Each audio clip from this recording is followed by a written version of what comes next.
Boa noite. Estou entrando nessa live aqui nesse horário. Eu estou devendo, né?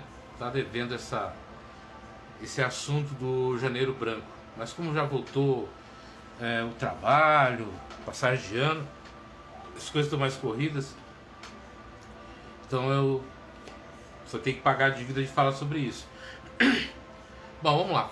O Janeiro Branco, essa campanha, né, que foi criada aqui no Brasil, em Minas Gerais, por psicólogos, para que a gente pudesse conversar sobre saúde mental, qualidade de vida, né, porque em janeiro é sempre aquela questão que a gente faz no final do ano, né, são as nossas promessas de fim de ano, nossos objetivos para o ano que vem, o que a gente quer realizar, como a gente quer realizar.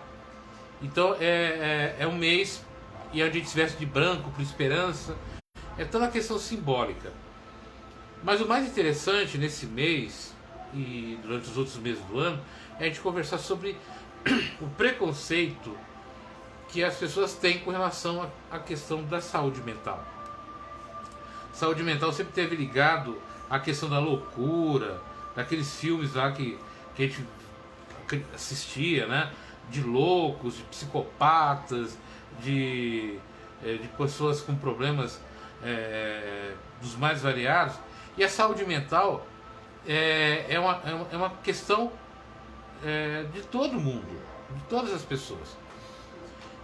E existem vários tipos de situações, né, que vão provocar na gente um abalo emocional, um abalo na nossa saúde emocional e principalmente no ambiente de trabalho. Então, como eu vou dividir esse assunto em algumas lives, hoje eu vou falar com vocês sobre uma síndrome, né, um problema que acontece muito no ambiente de trabalho e que mexe muito com a vida da gente. As pessoas não têm ideia, né, dos males que isso provoca. E quantas pessoas famosas, conhecidas... Boa noite, Cida, tudo bom?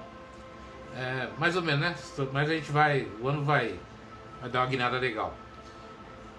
Então o que acontece? A gente acaba não prestando atenção. E esse ritmo de vida que a gente leva hoje, metas, objetivos, conquistas, comprar isso, comprar aquilo, tudo isso vai criando na gente uma tensão emocional muito grande. Trabalhar 8, 9, 10, 11, 12 horas ininterruptas, não dormir direito, acordar de madrugada, pegar trânsito, né? E ter que satisfazer o que o chefe, que o teu líder, o que o dono, o que a audiência quer. Isso vai criando toda uma pressão emocional que vai acarretar problemas muito, muito difíceis na vida da gente. Eu estava vendo uma entrevista do Diguinho, né, do programa do Gentili, e que ele está afastado do programa de rádio que ele tinha porque ele sofreu, né, da síndrome de burnout, né? E o que é essa síndrome de burnout? Outra pessoa pesquisando também que teve síndrome de burnout foi a Beyoncé, né? Ela teve um período que teve. Existem muitas pessoas que acabam tendo essa síndrome. Boa noite, Doraci. E o que é essa síndrome, né? O termo que resultou da junção da palavra burn, que é queima, né? E out, que é exterior, né? Então, caracterizando um tipo de estresse ocupacional durante o qual a pessoa consome-se física e emocionalmente, resultando em uma exaustão e um comportamento agressivo e irritadiço. Então, sabe aquela... quando você está no limite. Você vai cobrando de você, resultados, vai cobrando de você metas, objetivos, você nunca está satisfeito, você se doa mais do que deve, e isso vai trazendo você numa situação muito, muito complicada. E essa síndrome de burnout, ela surge quando o trabalho ameaça o bem-estar do trabalhador, quando o ambiente profissional é tóxico, quando o ambiente profissional é extremamente agressivo com as pessoas. E como a gente vem com aquele negócio, eu preciso trabalhar, preciso de dinheiro e tudo, mas se você não tiver um bom ambiente profissional, um bom ambiente de trabalho, tudo que você ganhar, você vai ter que utilizar para poder correr atrás da tua saúde. Então a gente precisa ter um dosímetro aí, né? Dosar as coisas aí para que as coisas não passem dos limites. Então eu vou dar alguns dados para vocês aqui sobre a síndrome de burnout para a gente se localizar e conversar um pouquinho. Então o problema foi identificado, boa noite Débora, em 74 primeiro nos Estados Unidos, né, pelo pesquisador Friedenberg, a partir da observação do desgaste no humor e na motivação de profissionais de saúde. Boa noite Tarcísio, tudo bem? De saúde com os quais trabalhava. Só um detalhe, em 2018, mais ou menos isso, teve uma pesquisa nos Estados Unidos que eles apontaram o seguinte: 9 em cada 10 funcionários dos Estados Unidos já tinham agredido os companheiros do local de trabalho, né? Já tinham partido para agressão física, verbal, 9 entre 10.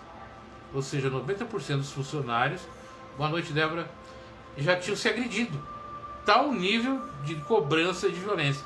Quem trabalha com telemarketing, quem trabalha com vendas, quem trabalha, sabe como é que é complicado você ter que estabelecer metas. Olha, hoje, esse mês a tua meta é 100 mil. Outro mês é 200, 300, vai sempre aumentando. E você tem que sempre, né, batalhar para chegar naquela meta. E isso vai te desgastando. O excesso de cobrança no local de trabalho, o excesso de falta de cuidado, né, no ambiente profissional, inclusive entre os próprios profissionais, entre os próprios trabalhadores, é uma coisa que vai mexendo e destruindo a nossa parte emocional, essa competição exagerada. E na década de 90 começaram a aparecer os primeiros cases, né, primeiras teses de publicação sobre o assunto no país, com a finalidade de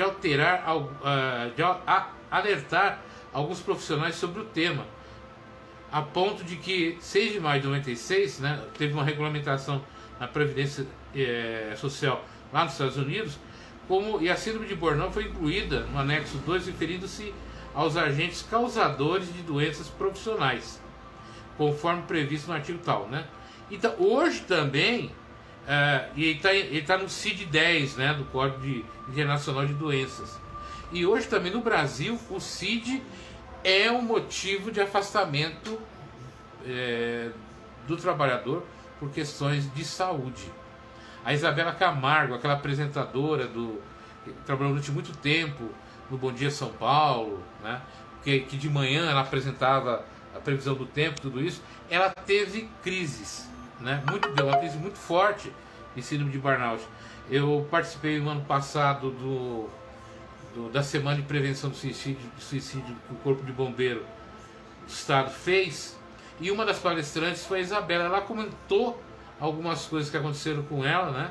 E ela disse que em alguns momentos ela saía do trabalho, pegava o carro e não sabia como ela chegava em casa, porque ela pagava, né? Várias vezes aconteceu isso. Então a vida dela, ela percebeu que ela estava colocando em risco a própria vida. E aí começou problemas de ansiedade, problemas de pressão, problemas de fobias, tudo isso causado pelo excesso e carga de trabalho, né, e por outros motivos. Então a síndrome de burnout hoje ela é uma das doenças que mais debilitam a pessoa e provocam também o afastamento da pessoa do ambiente de trabalho, causando assim grandes danos para a pessoa, porque ela precisa, como é que vai resolver, como é que vai trabalhar? E isso ele leva para casa, fica agressivo, fica violento, né? Fica sem paciência, intolerante. Então aquele problema que começa no trabalho vai para o ambiente social, vai para o ambiente familiar, e a pessoa começa a se desgastar muito, né? Um outro dado que eu tenho aqui para passar para vocês, em 2005, né, 3 pesquisadores, o Morpholz e o Abranches e Napoleão, eles falam que a síndrome de burnout não é tão conhecida como o estresse, mas é preciso entendê-la também como um problema em vários países. Essa síndrome começou a atingir indivíduos deste final do século passado interferindo na vida social, no trabalho, afetando na qualidade de vida dos trabalhadores e do meio social em que estão inseridos. E muitas vezes a pessoa não sabe que ela tem síndrome de burnout. Então ela vai tratar como se fosse ansiedade, como se fosse depressão, como se fosse estresse. Só que é uma outra síndrome, é um outro tratamento que a gente precisa, né, procurar o médico, o especialista, para ver exatamente o que está acontecendo e fazer a medicação, o tratamento adequado. Quais os sintomas normalmente que acontecem, né? Os emocionais, que é a avaliação negativa do desempenho profissional. É aquela pessoa que toda hora, tudo que faz, coloca sempre alguma coisa negativa para o próprio trabalho. Esse trabalho que eu fiz não está bom, podia ser melhor, podia ser mais trabalhado. Aí muitas vezes ela destrói aquele trabalho e começa a fazer outro, porque ela começa a achar que nada está bom.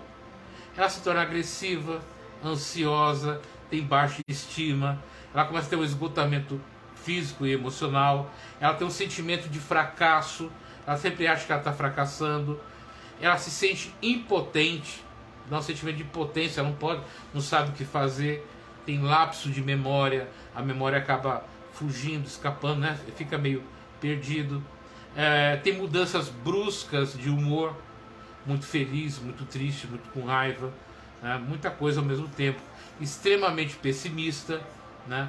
E uma sensação de esgotamento físico e emocional, né? O corpo e a mente parece que está se acabando. E as manifestações físicas, né, que você vai encontrar é o cansaço, crise de asma, distúrbios gastrointestinais, dor de cabeça, dores musculares, enxaqueca, insônia, palpitação, pressão alta, sudorese. Então, olha, são coisas que a gente muitas vezes vai pensar que são uma outra doença, um outro problema, e muitas vezes a síndrome do burnout precisa ser tratada, né? Tem também as alterações de comportamento, que a pessoa fica com baixa tolerância à frustração.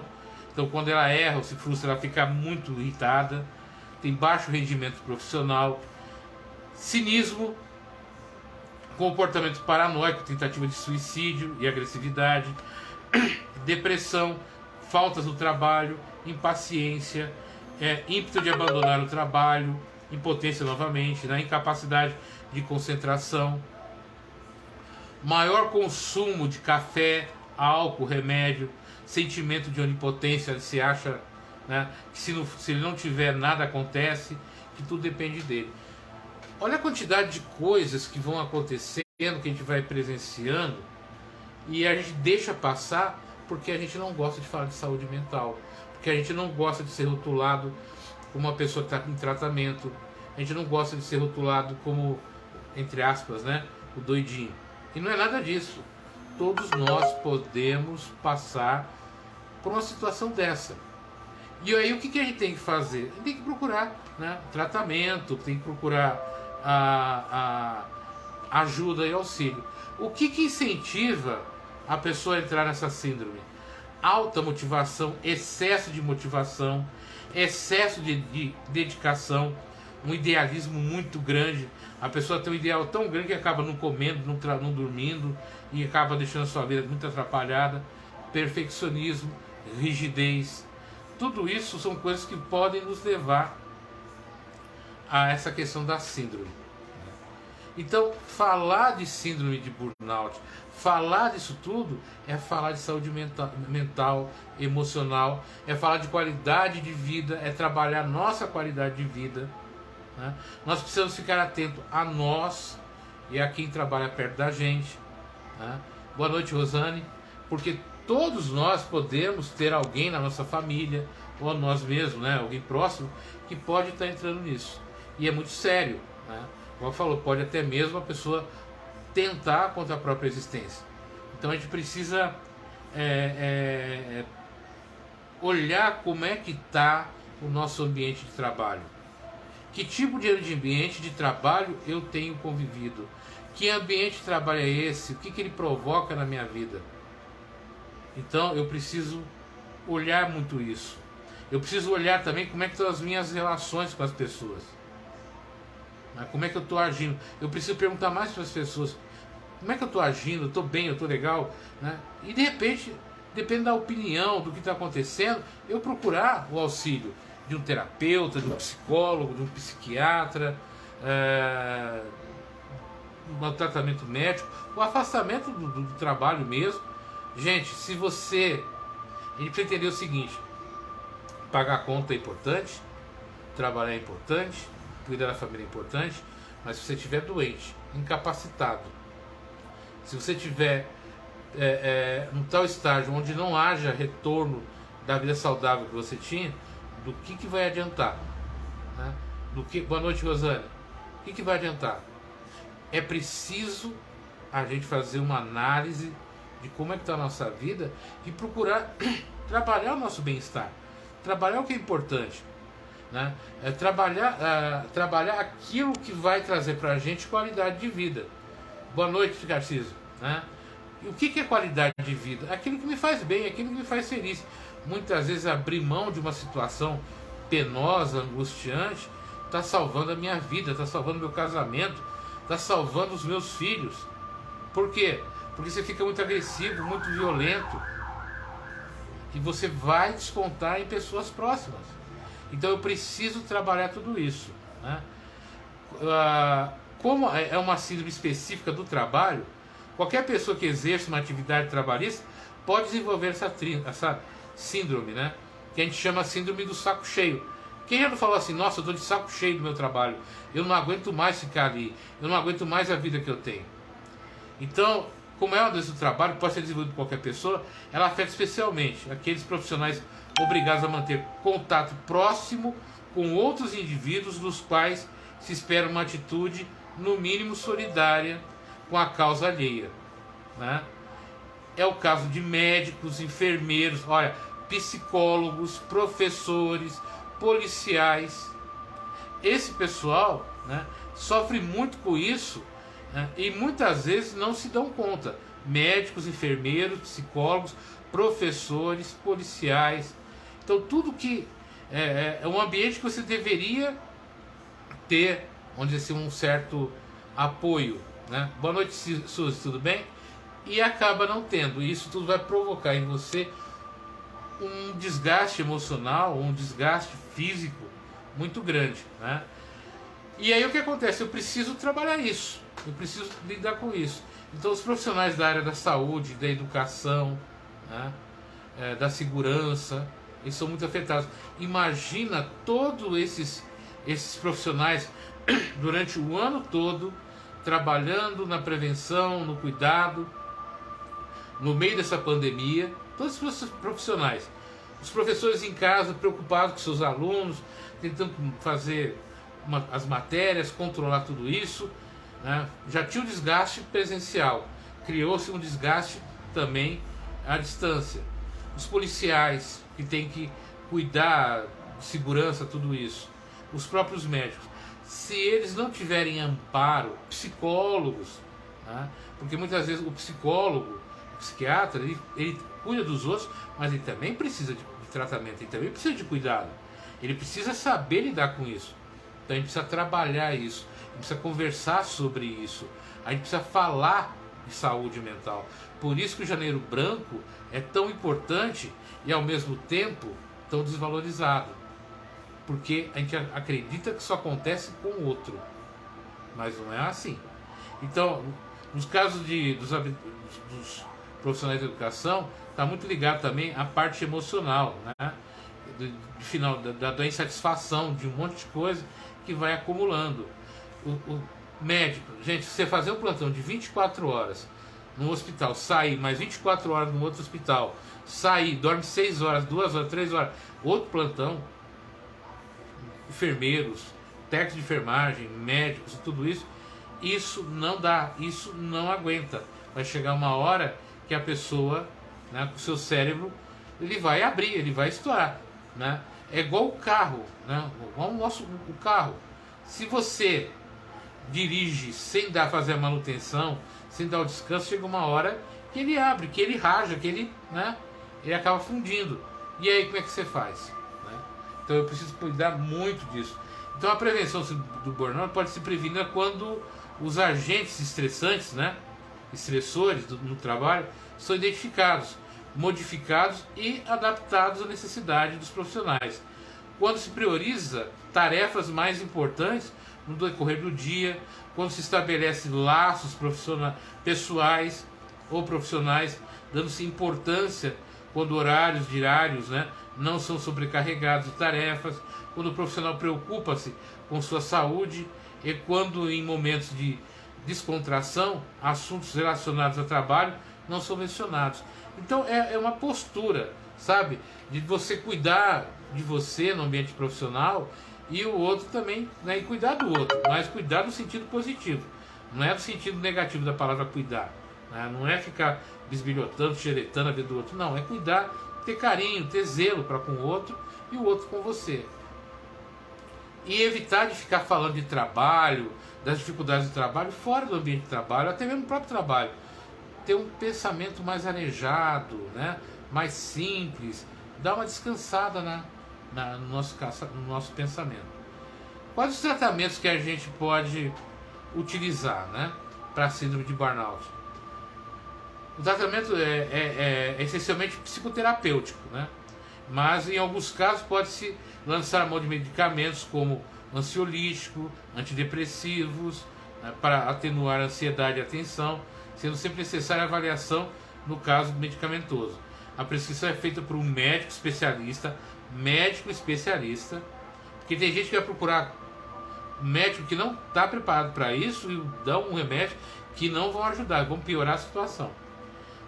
No processo psicoterapêutico, além do enfoque individual para o indivíduo, né, das dificuldades sentidas, é necessária a reflexão, o redimensionamento das atitudes relativas, a atividade profissional, objetivos de vida, né, os cuidados com a autoestima e com sentimentos mais profundos de aceitação. Então, esse tratamento psicoterapêutico é você procurar um terapeuta, um psicólogo, conversar, né, explicar o que está acontecendo, ouvir, entender qual o caminho certo, sabe, corrigir a tua rota de vida para uma rota mais amigável, mais solidária, né, uma rota de vida que valha a pena ser vivida. Então eu tenho que saber a hora de parar, a hora de pedir ajuda. Quando eu sinto que eu estou perdendo o controle, quando eu sinto que as coisas estão saindo, né, da normalidade, é hora de parar. Boa noite, dona Helena, como é que você está? É hora de eu parar e pedir ajuda, é hora de eu pedir auxílio. Então esse mês de janeiro, e a gente deveria fazer isso o ano todo, né? Todos esses meses coloridos que a gente criou aí, mas esse mês de janeiro, vamos pensar nisso. Gente, olha, problemas físicos são fáceis, perto do problema mental, são fáceis de cuidar. Problema mental, depois que ele chega a um certo nível, fica muito complicado o tratamento, fica muito difícil. Então eu não posso esperar, né, o nível máximo de estresse, eu não posso esperar, sabe, tá dirigindo, ter um apagão e bater o carro, ou matar alguém, ou eu mesmo, ou provocar um acidente muito grave. Não, eu preciso parar, eu preciso tirar um tempo, eu preciso saber o que realmente é prioritário e o que não é. Eu estou dando muito valor muitas vezes a coisas que não têm valor algum. Eu preciso tratar minha parte emocional. Como é que eu estou lidando com a minha parte emocional? Eu preciso saber como é que eu estou lidando com as pessoas com que eu convivo. Eu preciso saber como eu estou lidando comigo mesmo. Eu preciso aprender a respirar. Eu preciso aprender a ter um tempo para mim. Eu preciso aprender a ter um tempo aonde certas coisas deixem de ser prioritárias. Quando me faz mal, quando me traz dor, angústia, é sinal que esse caminho é ruim. Não é legal. Eu preciso procurar caminhos que me deem calma, que me deem tranquilidade, que me levem a uma reflexão mais positiva da vida. Quando eu começo a ter uns pensamentos muito negativos, a vida começa a perder a cor, começa a perder o viço, começa a perder o perfume, é sinal de que eu preciso mudar. A coisa não tá legal, né? Um detalhe assim, para vocês, para a gente poder assim passar para vocês, né? Qual que é a diferença assim, né?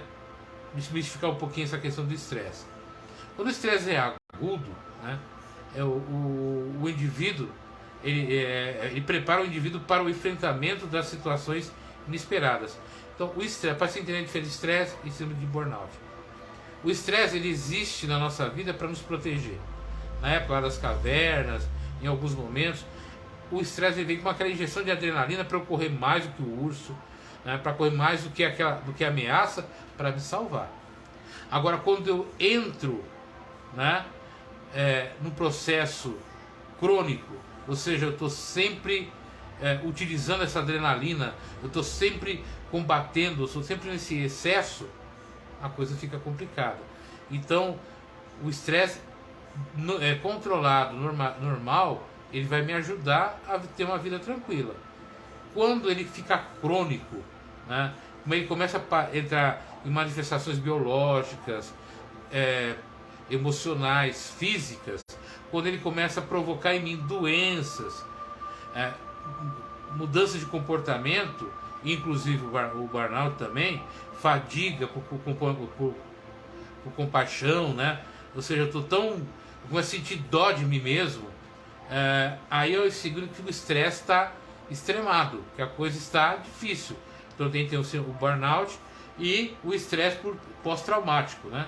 O que é o estresse pós-traumático?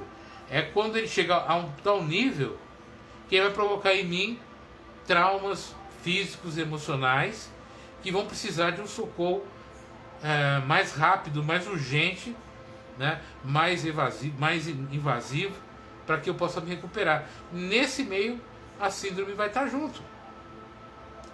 Sabe, é aquela hora que a pessoa grita, chega, não aguento mais, joga a cadeira para cima, dá pontapé na cadeira, bate a cabeça na parede, é sinal que ele já está num nível de estresse e num nível de burnout muito elevado, né? É quando você acaba parando num ambulatório clínico e te dão injeções para você, né, se acalmar. E aí você vai passar a ter que ir para ambulatório de saúde mental, vai ter que tomar remédio, tudo isso.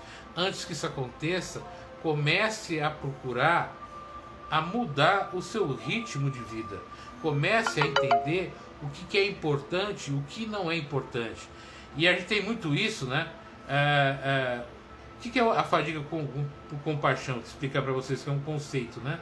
É o estado de exaustão físico-emocional resultante da compaixão vivida pelos profissionais que cuidam de indivíduos em sofrimento, né, em situação de sofrimento físico ou mental. Sabe quando você é médico, enfermeiro, até mesmo psicólogo, professor, né, quando você se envolve tanto com essa pessoa, que ela não está bem, que ela não está legal, que você quer ajudar de qualquer jeito, você quer fazer algo de qualquer jeito, só que você está fora da sua capacidade, né? Está fora da sua condição.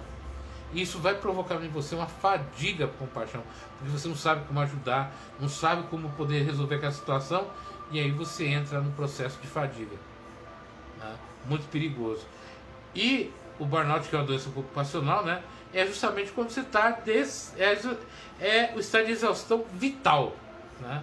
É assim que é colocado no CID, né, no CID 10.273, que é o problemas oriundos com a organização de seu modo de vida, né? Então, se você olhar lá no CID, vai estar escrito isso: problemas oriundos com a organização de seu modo de vida. Teu modo de vida está te levando a uma exaustão de vida.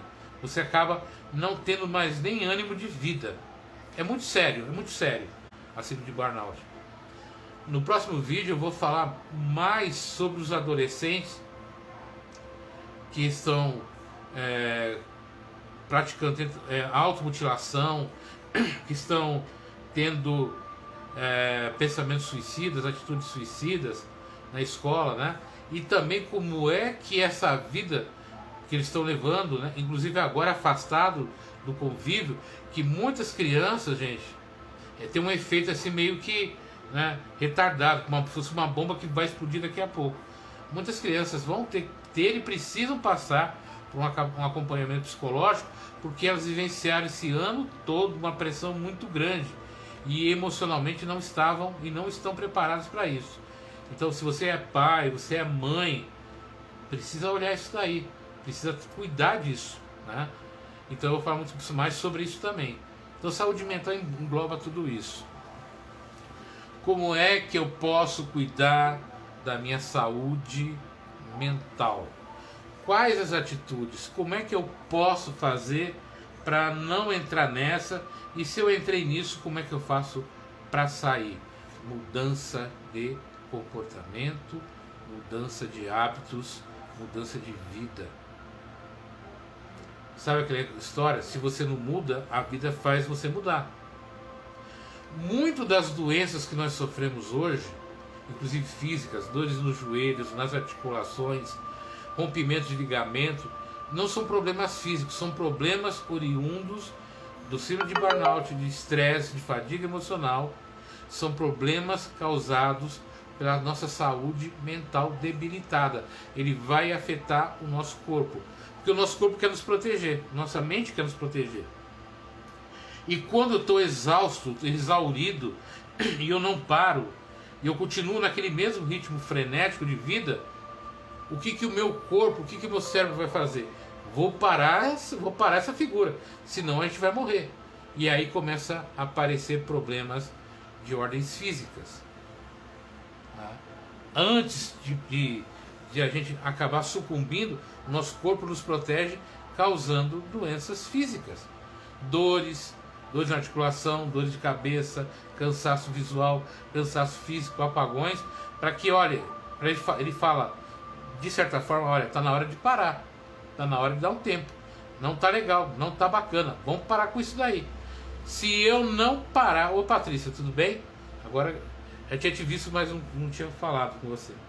Então eu preciso mudar de hábitos, mudar de vida. Por isso o tratamento psicoterapêutico, né? Falar sobre os sentimentos, as emoções, o que eu estou vivendo, e ter terapias, comportamento, mudança de comportamento. Usa muito meditação, mindfulness, mudar a alimentação, mudar hábitos de comportamento, práticas físicas, caminhar, correr, né? Olhar as árvores. Mesmo na pandemia eu posso acordar mais cedo, né? Ir para um local onde tenha pouquíssimas pessoas, ir lá fazer minha caminhada, fazer os meus exercícios, né? Tomar sol, vitamina D é muito importante, sabe? Passar no médico, fazer um exame, inclusive da minha parte da serotonina, da noradrenalina, do GABA.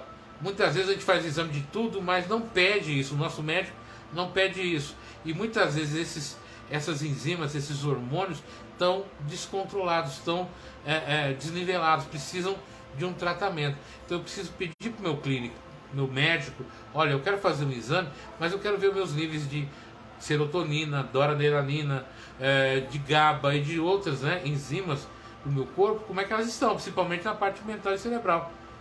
E assim fazer a compensação, através medicamentosa, através de outras atitudes, para que eu possa ter restabelecida a minha qualidade de vida.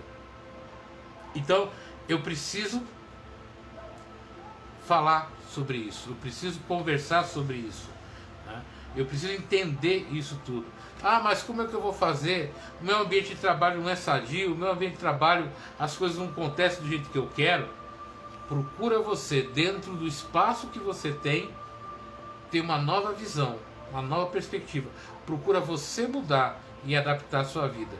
Na hora que você saiu do local de trabalho, deixa o trabalho de lá. Muda, procura deixar lá onde está. Saiu, respira fundo, faz alguma coisa. Tem uma historinha bem simples. Dois amigos estavam andando e um deles, na hora que chegou próximo da casa, ele se estendeu a mão e bateu no galho de árvore, no tronco da árvore. E o amigo dele ficou olhando, né? No outro dia, conversando, voltando do trabalho, ele passou perto daquela árvore bateu a mão, e assim vários dias. E ele perguntou para esse amigo, depois de algumas vezes, por que você faz isso? Quando eu bato aqui, eu deixo todos os meus problemas do trabalho no trabalho, e volto eu, pai, o marido, para casa. Quando eu saio de manhã, eu bato do outro lado.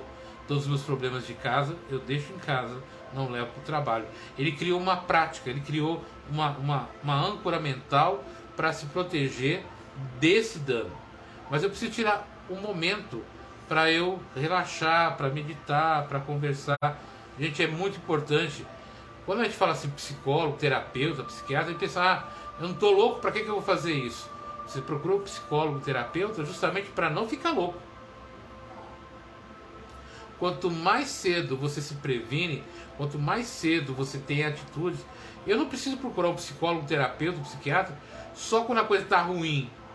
Eu posso ter esse profissional para conversar, para trocar ideias, para planejar o que eu quero, para falar as coisas que eu estou vivenciando, sabe? Para prevenir, é um trabalho de prevenção, é preventivo. E não um trabalho de saúde já desgastada. Então é muito importante criar hábitos salutares. Hábitos, boa noite, Neide, tudo bem? Hábitos que valham a pena, né? E que tragam para mim uma qualidade de vida melhor, tragam para mim um momento de existência mais agradável. Né? Um bom filme, uma boa música, né? Uma boa companhia, um bom papo, rir, dar risada. Evitar conversas que não são nada agradáveis para o sistema emocional, sistema mental, sabe? Evitar coisas que, em vez de trazer paz e alegria, te trazem tormento, né? Boa noite, Deide. Tiram de você a tua alegria de viver, né? O vício no teu olhar, comportamento, atitude, tudo isso é muito importante. Então, muitas vezes perguntam assim, poxa, toda vez que você está falando, você tem que falar de suicídio, você tem que falar de doença mental, muitas vezes você passa, por que você faz isso? Pode ser alguma dúvida. Eu falo sobre isso para não ter que passar por isso, porque cada vez que eu falo sobre prevenção, cada vez que eu falo sobre essas atitudes, eu também faço uma autoanálise, ver como é que eu estou, como é que estou me comportando, para que a minha vida emocional não entre nesse processo. Né? E é também uma atividade que eu faço há anos, e eu faço com amor. Eu gosto de auxiliar, eu gosto de ajudar, eu gosto de ser útil nesse lado.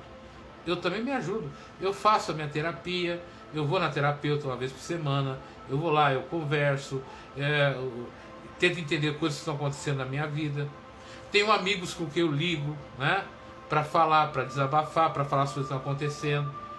Então o que eu estou fazendo, né, é levar a informação e ao mesmo tempo trazer informação para mim. Porque quando eu estudo isso, quando eu falo sobre isso, eu também me informo, eu também me cuido, né, para que eu não tenha que passar por esse problema. E se passar, saiba como lidar com ele. Eu percebi o ano passado, durante a pandemia, que teve um momento que eu estava super calmo, super tranquilo, levando de boa.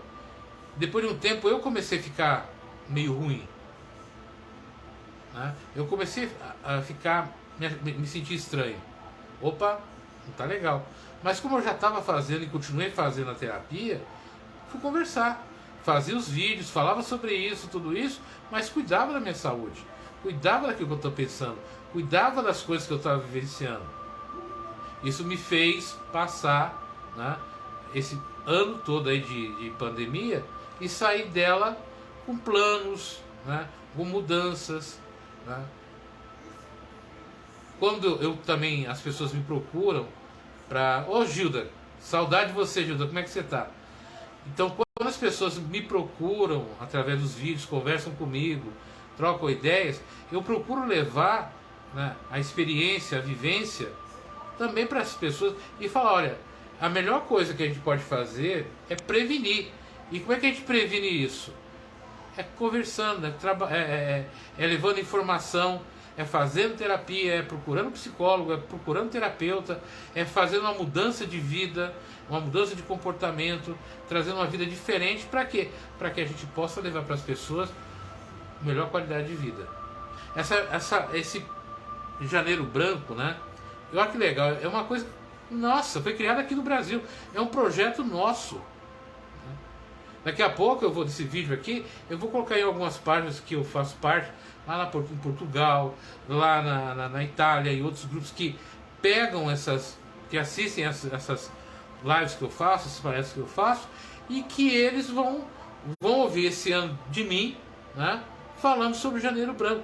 Quem sabe essa campanha chega lá em Portugal, chega na Europa, para tantas pessoas que estão sofrendo com essa pandemia, médicos, enfermeiros, psicólogos, psiquiatras, professores, religiosos, né, que possam também ser disseminado esse conceito aí no Janeiro Branco, que é para falar de saúde mental, preservar a nossa integridade mental e emocional. É muito importante desmistificar e isso passar a ser um assunto que a gente fale com naturalidade, né, com naturalidade, para que a gente tenha a alegria, que a gente saiba ultrapassar problemas difíceis, que a gente saiba ultrapassar situações complicadas. Por quê? Porque a gente fala, a gente não guarda e nem fica se achando o super-homem. Não acontece comigo, só acontece com outros. Não acontece comigo, acontece com todo mundo. Mas eu posso me prevenir, principalmente no ambiente de trabalho. Então hoje era isso que eu queria trazer para vocês, né? Depois agora provavelmente talvez no domingo, né, eu vou falar sobre essa experiência que durante já alguns anos eu tenho com os alunos das escolas, principalmente aqui de Itaquá, onde eu fiz esse trabalho, né, na ETEC, aqui na Estância Paraíso, e na escola do Caiubi, e outras escolas que eu fiz esse trabalho aí com os adolescentes, trazer um pouco da experiência, das histórias que eu passei ali, que eu vivenciei, para você que é pai, mãe, avó, para você prestar atenção no seu filho, prestar atenção no seu neto, no seu sobrinho, e ver como é que você pode também auxiliar, ajudar isso, que isso não se torne ainda pior, mais difícil.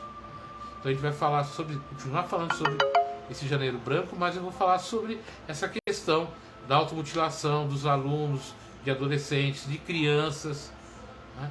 Mas para que a gente aprenda a prevenir.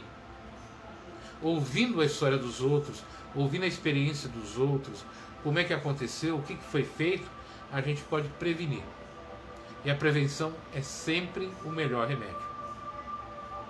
É não esperar virar crônico. É prevenir, né? Para que a gente possa sair bem disso.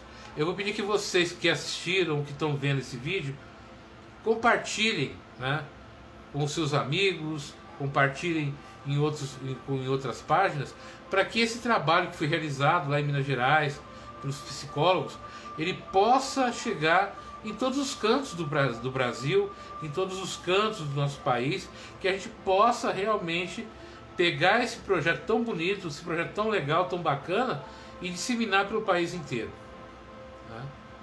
Que a gente possa ser essa sementinha que vai disseminando essa ideia, né? Procure na internet, procure os sites falando de Janeiro Branco, como surgiu, os conceitos, mas também divulguem na sua página, divulguem com seus amigos, para que eles saibam, né? E que possa realmente procurar ajuda, auxílio, tá bom? Fiquem com Deus, tenham uma noite de quarta-feira muito boa, uma quinta-feira maravilhosa. Vamos continuar aí juntos, nesse turbilhão de coisas acontecendo, mantendo a nossa sanidade mental, emocional, nosso equilíbrio, juntos, um ajudando ao outro, um apoiando ao outro, um ouvindo ao outro, para que a gente possa, no final de tudo isso, sair o mais ileso possível, o mais saudável possível. Fiquem com Deus e até a próxima.